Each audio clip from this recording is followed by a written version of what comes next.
বান্দর ভাই তাড়াতাড়ি পালাই জঙ্গল থেকে। কেন কি হয়েছে? কারণ এই জঙ্গলে দুইটি পাগল বান্দরি এসেছে আর ওসব বান্দরকে জাহানে মেরে দিচ্ছে। কি? আরে দেখ ওখানে একটি বান্দর শুয়ে আছে, চল ওকে গিয়ে মেরে দিই। ইয়া আজ এই জঙ্গলে কেউ বাঁচতে পারবে না। আমি আমার বাবার জন্য পিয়ারা পেরে এনেছি। ভাই ওই দেখ তোর বাচ্চা তো ওই বান্দরির কাছে যাচ্ছে, তাড়াতাড়ি চলো। আরে আমার বাবা তো এখানে বসেছিল, কোথায় চলে গেল ওনারা? এই বাচ্চা এখন তো তুই গেছিস না, আমাকে মেরো না। এই বান্দরি ছাড়, আমার মেয়েকে একদম মারিস না, ছেড়ে দে ওকে। হ্যাঁ আর তোমরা সব বান্দরকে কেন মারছো? কারণ তোমরা আমার বাচ্চাকে ধরে রেখেছো। হ্যাঁ এই জন্য আমরা এই জঙ্গলে সবাইকে মারতে এসেছি। বলো ও কোথায় আছে, নইলে আমি সবাইকে মেরে দিব। বন্ধু তুমি যদি মেয়ে হও ভিডিওতে লাইক করো, আর তুমি যদি ছেলে হও চ্যানেলটি সাবস্ক্রাইব করো এবং কমেন্টে লিখে যাও তুমি ছেলে নাকি মেয়ে।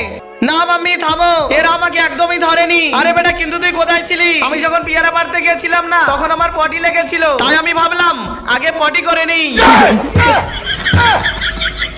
চল আমার হারামি ছেলে, তোর জন্য আমি কত বান্দরকে মেরে দিয়েছি। এবার থেকে পটি বাড়ি থেকে করে আসবে।